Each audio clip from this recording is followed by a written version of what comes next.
కూసే మునసామి వీరప్పన్. మీసాల వీరప్పన్ అంటే 90s కిడ్స్కి మాత్రం ఇతనంటే అందరికీ బాగా తెలుసు. 3వ క్లాస్ కూడా చదవలేదు, కానీ 3 రాష్ట్రాల పోలీసులకి ముచ్చమటలు పట్టించాడు. భారతదేశంలోనే మోస్ట్ వాంటెడ్ క్రిమినల్గా 3 రాష్ట్రాల గవర్నమెంట్స్ను తను వణికించాడు. గంధపు చెక్కలు, ఏనుగు తంతరు స్మగ్లింగ్ చేస్తూ అడ్డు వచ్చిన వారిని, అడ్డు వస్తారేమని డౌట్ వచ్చిన వారిని కూడా కిరాతకంగా చంపేశాడు. వీడియో లాస్ట్ వరకు మిమ్మల్ని వెయిట్ చేయనివ్వకుండా ఇప్పుడే చెప్పేస్తున్నాను. వీరప్పన్ ఒక కిరాతకుడు. తన స్వార్థం కోసం స్మగ్లింగ్ చేశాడు. కానీ కొంతమంది మాత్రం ఇతని హీరోలాగా చూస్తూ ఉంటారు అండ్ ప్రజెంట్ చూస్తున్నారు కూడా. దీనికి రీజన్ ఏంటంటే, అసలు వీరప్పన్ని పట్టుకోవడానికి ఎందుకంతకాలం పట్టింది? తన ఫ్యామిలీ జోలికి వస్తే ఊరుకొని వీరప్పన్ పసిబిడ్డైన తన గూడెం కూతుర్ని నిజంగానే చంపాడా లేదా? వీటన్నింటి గురించి, అలాగే వీరప్పన్ లైఫ్ స్టోరీ గురించి ఈ వీడియోలో తెలుసుకుందాం. Let's get into the show. జనవరి 18, 1952 కర్ణాటకలోని గోపినాథం అనే గ్రామంలో ఒక సాధారణమైన కుటుంబానికి పుట్టాడు వీరప్పన్. వీరప్పన్ కుటుంబానికి 5 ఎకరాల పొలం మాత్రమే ఉండేది అండ్ ఆ పొలంలో వాళ్ళు వ్యవసాయం చేసుకుంటూ ఆవులను మేపుకుంటూ ఉండేవాళ్ళు. ఇలా వ్యవసాయం చేసుకుంటూ ఆవులను మేపుకుంటూ ఉండే వీరప్పన్ చిన్న వయసులోనే క్రిమినల్గా మారాడు. 14 ఏళ్ల వయసులోనే ఒక ఏనుగుని వేటాడి చంపేశాడు. సాల్దర్ బుద్దర్ అనే ఒక స్మగ్లర్ వీరప్పన్కి మామ వరుస అవుతాడు. అతనితో ఉంటూ మెల్లిగా వీరప్పన్ స్మగ్లింగ్ చేయడం నేర్చుకున్నాడు. వీరప్పన్ 17 ఏళ్ల వయసులో తన మొదటి హత్య చేశాడు. తన స్మగ్లింగ్కి అడ్డొచ్చని చెప్పి ఒక పోలీస్ అధికారిని చంపేశాడు. సాల్దర్ దగ్గర స్మగ్లింగ్ నేర్చుకుని తనే సొంతంగా స్మగ్లింగ్ చేయడం స్టార్ట్ చేశాడు. కరెక్ట్గా ఏనుగు నుదుటి మీద కాల్చి ఒక్క దెబ్బకి దాన్ని పడగొట్టేవాడు. వాటి దంతాలను పీకేసి మిగతా కలంబరాలని వేరే జంతువులకి ఆహారంలాగా పాడేసి తన అడవికి ఏదో గొప్ప పని చేస్తున్నానని చెప్పి ఫీల్ అయిపోతూ ఉండేవాడు. వీరప్పన్ సొంతంగా స్మగ్లింగ్ చేస్తున్నా కానీ సాల్దర్ బుద్దర్ రాజకీయం పలుకుబడి వల్ల అప్పుడప్పుడు అతనితో కలిసి పని చేస్తుండేవాడు. దాంతో తను కూడా రాజకీయ పరంగా కాస్త సపోర్ట్ని పెంచుకున్నాడు. ఇదే టైంలో వీరప్పన్ నివసించే గ్రామంలో గ్రానైట్ క్వారీ లైన్ స్టార్ట్ చేయాలని చెప్పి కర్ణాటక గవర్నమెంట్ అనుకుంది. దీంతో ఆ ఊర్లో చాలా మందికి పని దొరికింది. కానీ ఆ క్వారీ కోసం తెచ్చిన బాంబులని వీరప్పన్ బెదిరించి తన దగ్గరికి తెచ్చుకొని అండ్ అదే బాంబులతో పోలీసుల పైన అటాక్ చేసేవాడు. దాంతో గవర్నమెంట్ ఆ క్వారీ లైన్ ని మూసివేసింది. గవర్నమెంట్ ఇలా చేయడంతో ఆ గ్రామంలో చాలా మంది ఉద్యోగం లేక ఖాళీగా ఉండిపోయారు. అలాంటి టైంలో వీరప్పన్ వాళ్ళందరినీ తన దగ్గరికి తెచ్చుకొని అలా తన గ్రూప్లో జాయిన్ చేసుకున్నాడు. వాళ్ళకు కావాల్సిన డబ్బుల్నిచ్చి ఆ ఊర్లో ఒక రాబిన్ హుడ్ ఇమేజ్ని తెచ్చుకున్నాడు. ఉద్యోగం లేని వారందరినీ వీరప్పన్ ఆదుకున్నాడు అని చెప్పి ఆ ఊర్లో ప్రజలు మొత్తం అతన్ని ఒక హీరోలాగా చూడటం స్టార్ట్ చేశారు. వీరప్పన్ గొప్పోడు, కష్టాల్లో ఉన్న వాళ్ళని ఆదుకుంటాడని చెప్పి అనుకునే లోపే వీరప్పన్ ఎంత క్రూరమైన వాడు అనేది తను చేసే పనుల ద్వారా గుర్తు చేస్తూ ఉండేవాడు. ఊర్లో ఎవరైనా తనకి విరుద్ధంగా పోలీసులతో కలిసి పని చేస్తున్నారో అని చెప్పి ఒక చిన్న డౌట్ వచ్చిన చాలు వారిని కిరాతకంగా చంపేసేవాడు. తన పనులకి అడ్డొస్తున్నాడని చెప్పి ఒక సిన్సియర్ ఫారెస్ట్ ఆఫీసర్ అయిన కేఎం పృథ్వీని 1983లో కాల్చి చంపేశాడు. ఈ హత్యతోనే మొదటిసారి వీరప్పన్ గురించి ప్రపంచానికి తెలిసింది. కానీ చనిపోయిన ఆఫీసర్ కర్ణాటక ఆఫీసర్ అవ్వడంతో మొదటిసారి కర్ణాటక గవర్నమెంట్ వీరప్పన్ పైన కన్నేసింది. ఇన్ని రోజులు స్మగ్లింగ్ చేస్తుంటే సీరియస్గా తీసుకోలేదు. గవర్నమెంట్లో ఒక సిన్సియర్ ఆఫీసర్ని చంపడంతో వీరప్పన్ని సీరియస్గా వేటాడటం మొదలుపెట్టారు. బట్ వీరప్పన్ని పట్టుకోవడం అంత ఈజీ కాదు. అడవిలో ఏ కోన ఎక్కడుందో వీరప్పన్కి బాగా తెలుసు. సో వీరప్పన్ని వెతకటం పోలీసులకి పెద్ద తలనొప్పిగా మారింది. కానీ అదే టైంలో సీన్లోకి ఎంటర్ అయ్యారు ఐఎఫ్ఎస్ ఆఫీసర్ శ్రీనివాస్. స్మగ్లర్స్ని పట్టుకోవడంలో శ్రీనివాస్ టాలెంట్ అంతా ఇంత కాదు. తన తెలివితో ఎంతోమంది స్మగ్లర్స్ని తను పట్టుకున్నాడు. 1986లో దేశం మొత్తం బెంగళూరులో జరుగుతున్న SAARC సమ్మిట్లో బిజీగా ఉంటే శ్రీనివాస్ మాత్రం ఒక తెలివైన ప్లాన్ వేసి వీరప్పన్ని అరెస్ట్ చేశాడు. ఫారెస్ట్ గెస్ట్ హౌస్లో వీరప్పన్ నుంచి ఇంటరాగేషన్ చేయడం స్టార్ట్ చేశాడు. తను చెప్పిన డీటెయిల్స్తో తన స్థావరాలపై దాడి చేసి ఎన్నో అరెస్టులు చేశాడు. ఇలా అరెస్ట్ చేసి చాలా మొత్తంలో ఏనుగు దంతాలని, గంధపు చెక్కల్ని స్వాధీనం చేసుకున్నాడు. కానీ శ్రీనివాస్ లేని టైంలో మిగతా పోలీసులకి డబ్బులు ఇచ్చి వీరప్పన్ అక్కడి నుంచి తప్పించుకున్నాడు. ఒక్కసారి పోలీసులకు దొరికి తప్పించుకోవడంతో వీరప్పన్ చాలా అలర్ట్ అయిపోయాడు. తనకు ఇష్టం వచ్చినట్టు స్మగ్లింగ్ చేయడం స్టార్ట్ చేశాడు. ఏనుగుల్ని లెక్క లేకుండా చంపేసేవాడు. తను చేసే అరాచకానికి అడ్డుపడడానికి వచ్చిన 3 ఇన్స్పెక్టర్లని అండ్ వాళ్ళతో పాటు వచ్చిన ఫారెస్ట్ ఆఫీసర్స్ని వీరప్పన్ కాపు కాసి మరి చంపేశాడు. ఈ ఇన్సిడెంట్తో అప్పటి కర్ణాటక సీఎం వీరప్పన్ని పట్టుకోవడానికి STFని రంగంలోకి దించాడు.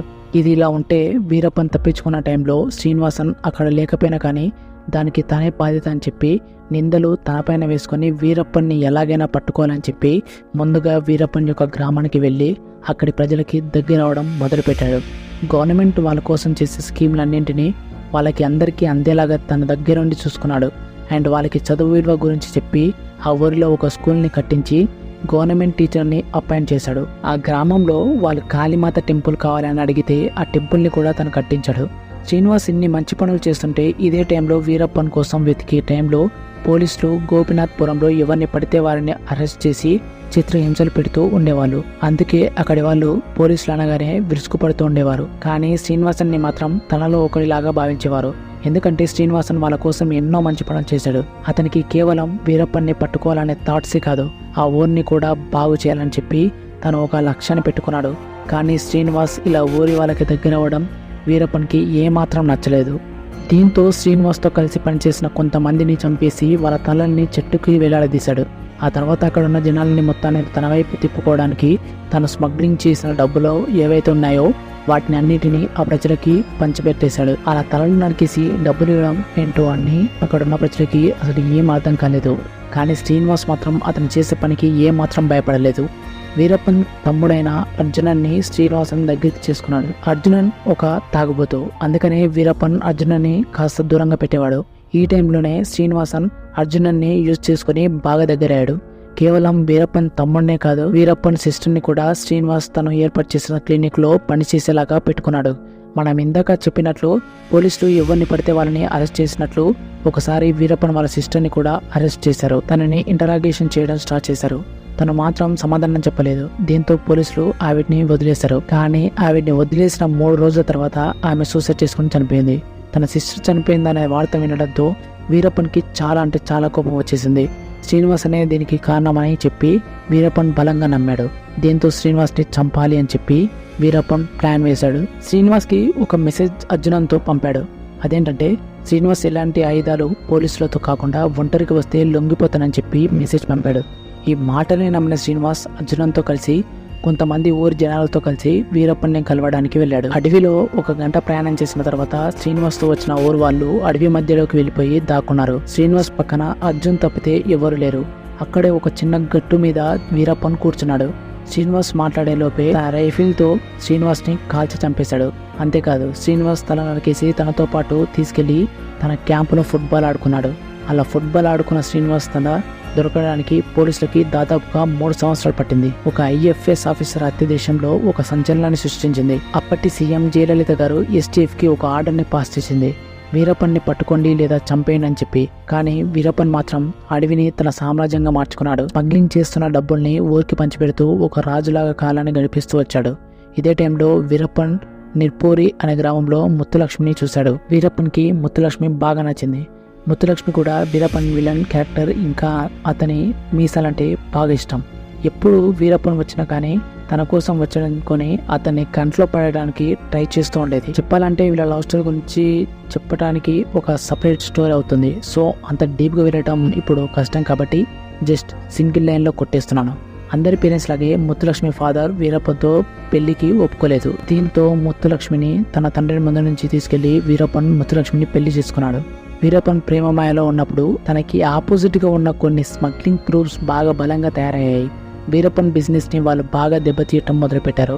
దీంతో వీరప్పన్ వాళ్ళని కలవాలని చెప్పి ఒక మీటింగ్ ఏర్పాటు చేశారు. వాళ్ళు కలిసి బిజినెస్ చేసి ఈ అడవిని బాగా దోచుకుందామని చెప్పి వాళ్ళతో ఒక మంచి డీల్ ఒప్పందం చేసుకుని వాళ్ళతో ఒక మంచి విందుని ఏర్పాటు చేసుకున్నాడు. వాళ్ళు భోజనం చేసిన తర్వాత వీరప్పన్ వాళ్ళందరికీ ఒక పాన్ ఇచ్చాడు. ఈ పాన్ ఇవ్వడం వెనకాల ఒక సిగ్నల్ ఉంది. ఆ కిల్లిని వాళ్ళకి ఇవ్వగానే చెట్టు మధ్యలో దాక్కున్న వీరప్పన్ మనుషులందరూ అక్కడికి వచ్చేసి వాళ్ళందరినీ కాల్చి చంపేశారు. ఇలా ఒకే దెబ్బకి వీరప్పన్కి కాంపిటీషన్ లేకుండా చంపేశాడు. ఈ సంఘటన తర్వాత వీరప్పన్ మళ్ళీ పవర్లోకి వచ్చాడు. తనకు అడ్డొస్తే మాట్లాడటం ఉండదు, చంపటమని చెప్పి ఈ ఇన్సిడెంట్తో అందరికీ అర్థమయ్యేలాగా చేశాడు. ముత్తులక్ష్మితో పెళ్ళైన తర్వాత స్మగ్లింగ్ నుంచి బయటకు వచ్చేద్దామని చెప్పి వీరప్పన్ అనుకున్నాడు. కానీ తను చేసిన ఒక బాంబు దాడిలో 43 మంది ఉన్న బస్ బ్లాస్ట్ అయ్యింది. ఆ బస్లో ఉన్న 22 మంది అక్కడికక్కడే చనిపోయారు. అండ్ వాళ్ళలో 6 కర్ణాటకకు చెందిన పోలీసులు. సో దీంతో వీరప్పన్ బయటికి వచ్చే ఛాన్స్ ఏమాత్రం లేదు. STF వాళ్ళు అడవి మొత్తం చుట్టుముట్టి వీరప్పన్ ఎక్కడ కనబడితే అక్కడ చంపేద్దామని చెప్పి రెడీ అయ్యారు. అడవిలో పరిస్థితులు అలా ఉండడంతో ముత్తులక్ష్మి 2 పిల్లల్ని పట్టుకుని వీరప్పన్ని వదిలేసి బయటకు వెళ్ళిపోయింది. కానీ కొన్ని రోజుల తర్వాత వీరప్పన్ మళ్ళీ ముత్తులక్ష్మిని అడవిలోకి తీసుకొచ్చాడు. అండ్ ఇదే టైంలో వీరప్పన్కి 3వ కూతురు పుట్టింది. వీరప్పన్ ఎంతో క్రూరమైన వ్యక్తి అండ్ ఎన్నో హత్యలు కూడా చేశాడు. బట్ తన ఫ్యామిలీని మాత్రం చాలా బాగా చూసుకునేవాడు. కానీ తన మూడో కూతుర్ని ఎందుకు చంపాడని చెప్పి మాత్రం చాలా కొద్ది మందికి మాత్రమే తెలుసు. ఓసారి ఎస్టీఎఫ్ వాళ్ళు వీరప్పన్ని ఉన్న ప్లేస్ ని చుట్టుముట్టారు. వాళ్ళకు దొరకకుండా వీరప్పన్ అండ్ అతని గ్యాంగ్ వాళ్ళు చాలా కామ్ గా ఒక దగ్గర దాక్కున్నారు. అదే టైంలో వీరప్పన్ మూడో కూతుర్ని ఏడవడం మొదలుపెట్టింది. ఎక్కడ ఆ ఏడుపు తనని పట్టిస్తుందని చెప్పి భయపడిన వీరప్పన్ తన బిడ్డను గన్నేరు పాలు పోసి చంపేయండి అని చెప్పి ఆర్డర్ వేశాడు. వీరప్పన్ చెప్పిన దానికి ఏమాత్రం ఎదురు చెప్పకుండా అక్కడ ఉన్న వాళ్ళు ఆ చిన్న పిల్లను చంపేశారు. ఆ టైంలో ముత్తులక్ష్మి ఏడవడం తప్పించి ఏం చేయలేకపోయింది. ఆ చనిపోయిన పసిబిడ్డని వాళ్ళు అక్కడే పాతి పెట్టేశారు.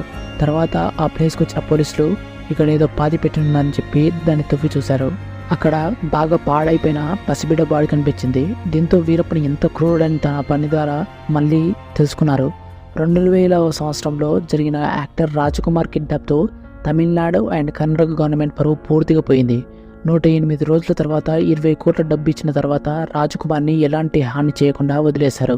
స్మగ్లింగ్లో తనకు అడ్డొచ్చిన ఎంతో సిన్సియర్ ఆఫీసర్స్ని తను చంపేశాడు. అండ్ ఇప్పుడు డబ్బుల కోసం సెలబ్రిటీస్ని కిడ్నాప్ చేయడం స్టార్ట్ చేశాడు. ఈ విషయం విన్న తర్వాత సీఎం జయలలిత గారు ఈ వీరప్పన్కి ఫుల్ స్టాప్ పెట్టాలని చెప్పి బాగా డిసైడ్ అయిపోయారు. ఇంకా వీరిని నమ్ముకోవటంలో లాభం లేదని చెప్పి జయలలిత గారు ఆర్మీలో పనిచేసే విజయ్ కుమార్కి వీరప్పన్ని పట్టుకునే బాధ్యతను అప్పగించారు. ఇప్పటి వరకు స్టోరీ ఒకలాగా ఉంటే ఇక్కడ నుంచి స్టోరీ ఇంకోలాగా ఉంటుంది. దీనికంటే ముందు ఇంతవరకు వీడియో చూస్తుంటే ఖచ్చితంగా నచ్చిందని అనుకుంటున్నాను. సో వీడియోని ఒక లైక్ చేసి కామెంట్ చేయండి.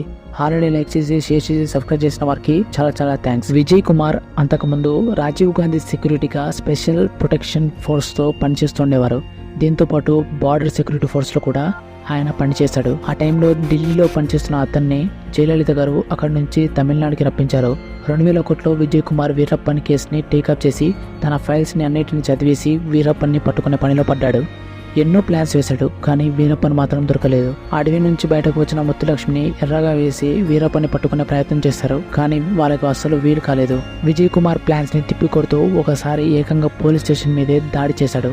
పోలీస్ స్టేషన్లో నిద్రపోతున్న కానిస్టేబుల్స్ని చంపి ఒక వార్నింగ్ మెసేజ్ పంపాడు. ఇంకా వీరప్పన్ని పట్టుకోవడం విజయ్ కుమార్ వల్ల కాదని చెప్పి అందరూ అనుకున్నారు. అండ్ ఇదే టైంలో విజయ్ కుమార్కి ఒక అవకాశం దొరికింది. వీరప్పన్ ఎవరిని అంత ఈజీగా నమ్మడు, కానీ చెన్నైలో ఉండే ఒక బిజినెస్ మ్యాన్ని మాత్రం బాగా నమ్మేవాడు. ఆయుధాల సామాన్ల కోసం అతనితో తరచుగా కాంటాక్ట్ అవుతుండేవాడు. వీరప్పన్కి వయసు పెరగడంతో తనకి చూపు తగ్గి అతనికి ఆపరేషన్ చేయాల్సిన అవసరం వచ్చింది. దీంతో ఆ బిజినెస్ మ్యాన్ కి ఫోన్ చేసి కంటి ఆపరేషన్ కోసం ఏర్పాటు చేయని చెప్పి వీరప్పన్ తనకి చెప్పాడు. ఈ కాల్ కన్వర్సేషన్ ఏదైతే ఉందో దాన్ని మొత్తాన్ని విజయ్ కుమార్ ట్రేస్ చేశాడు. ఆ బిజినెస్ మ్యాన్ ని పట్టుకుని మేము చెప్పినట్టు చేస్తే నీకు డబ్బు ఇస్తాం, నీ పేరుని కూడా బయటకు రానివ్వం, మేము చెప్పినట్లు గనక చేయకపోతే నేను జైల్లో వేస్తామని చెప్పి వార్నింగ్ ఇచ్చాడు. దీంతో అతనికి ఇంకో దారి లేక పోలీసులతో కలిసి పనిచేయడం స్టార్ట్ చేస్తాడు. ఈ ఆపరేషన్ కి కోకున్ అని ఒక పేరు కూడా పెట్టుకున్నారు. కొంతమంది పోలీసులు మారువేషంలో దిగి 9 నెలల పాటు ఊర్లో ఉండి వీరప్పన్ మనుషుల్ని దగ్గరగా గమనిస్తూ వచ్చారు. ఏజ్ పెరగడంతో వీరప్పన్ గ్యాంగ్ లో చాలా మంది చనిపోయారు. చివరికి తన వెంట కేవలం 4 మాత్రమే ఉండేవారు. అయినా కూడా వీరప్పన్ ఒక ప్లేస్ లో ఉండేవాడు కాదు. వయసు మీద పడుతున్నా కానీ తనకి అడవి మీద ఉన్న పట్టుతో పోలీసులకి అసలు దొరికేవాడే కాదు. ఆపరేషన్ కోకున్ భాగంగా వీరప్పన్ని అడవి నుండి బయటకు తీసుకురావాలని చెప్పి డిసైడ్ అయ్యారు. తను అడిగిన కంటి ఆపరేషన్ కోసం సైలం హాస్పిటల్లో ఏర్పాటు చేసినట్లు చెన్నై బిజినెస్ మ్యాన్ తో చెప్పించారు. ఈ బిజినెస్ మ్యాన్ ని బాగా నమ్మే వీరప్పన్ తను చెప్పిన దాన్ని ఒప్పుకున్నాడు. పోలీసులు ఈ ఆపరేషన్ కోసం ఎస్ఐ వీలదొరైని వీరప్పన్ దగ్గరికి మారువేషంలో పంపాలని చెప్పి డిసైడ్ అయ్యారు. ఈ ఎస్ఐ వీలదొరయ్య ఎవరైతే ఉన్నారో ఆయన తమిళనాడులోని ఫేమస్ రౌడీ అండ్ ఆయుధం కూపన్ని ఎన్కౌంటర్ చేసి మంచి సిన్సియర్ ఆఫీసర్ గా పేరు తెచ్చుకున్నాడు. అందుకే విజయ్ కుమార్ గారు ఇతన్ని సెలెక్ట్ చేసుకున్నాడు. చెన్నై బిజినెస్ మ్యాన్ పంపిన వ్యక్తిగా మారువేషంలో వెళ్లిన ఎస్ఐని వీరప్పన్ నమ్మాడు. పోలీసులు ఏర్పాటు చేసిన అంబులెన్స్ లో వీరప్పన్ అండ్ అతని అనుచరులను ఎక్కించుకుని కొంత దూరం వెళ్లిన తర్వాత అంబులెన్స్ డ్రైవర్ అండ్ ఎస్ఐ అక్కడి నుంచి పారిపోవడం స్టార్ట్ చేశారు. అక్కడ ముందుగా ఉన్న పోలీసులు అతని అనుచరులని అండ్ అతన్ని లొంగిపోమని చెప్పి వార్నింగ్ ఇచ్చారు. కానీ వాళ్ళు సరెండర్ అవ్వకపోవడంతో అంబులెన్స్ మీద బుల్లెట్ల వర్షం కురిపించారు. దీంతో వీరప్పన్ అక్కడికక్కడే చనిపోయాడు. 180 మంది మనుషుల్ని పైగా ఏనుగుల్ని చంపేశాడు. అండ్ గవర్నమెంట్ తన కోసం దాదాపుగా 100 కోట్లు ఖర్చు పెట్టింది. చివరికి పోలీసులు వేసిన ఉచ్చుల్లో చిక్కుకుపోయి వీరప్పన్ చనిపోయాడు. వీరప్పన్ వెనకాల ఎన్నో మిస్టరీస్ ఉన్నాయి. అసలు వీరప్పన్ అంబులెన్స్లో చనిపోలేదని, ముందే అతన్ని టార్చర్ చేసి అంబులెన్స్లో చనిపోయినట్టు క్రియేట్ చేశారని చెప్పి కొన్ని రూమర్స్ ఉన్నాయి. అండ్ ఇంకోవైపు వీరప్పన్కి పొలిటికల్ వైపు రావాలనే కోరికని, ఇతను వస్తే పొలిటికల్గా చాలామందికి డేంజర్ అని, అందుకనే పోలీసులు అరెస్ట్ చేయకుండా ఇలా ఎన్కౌంటర్ చేశారని చెప్పి ఇంకొంతమంది నమ్ముతుంటారు. ఏదేమైనా కానీ వీరప్పన్ అయితే ఒక పెద్ద విలన్. తన స్వార్థం కోసం ఎంతోమంది ప్రాణాలు తీశాడు.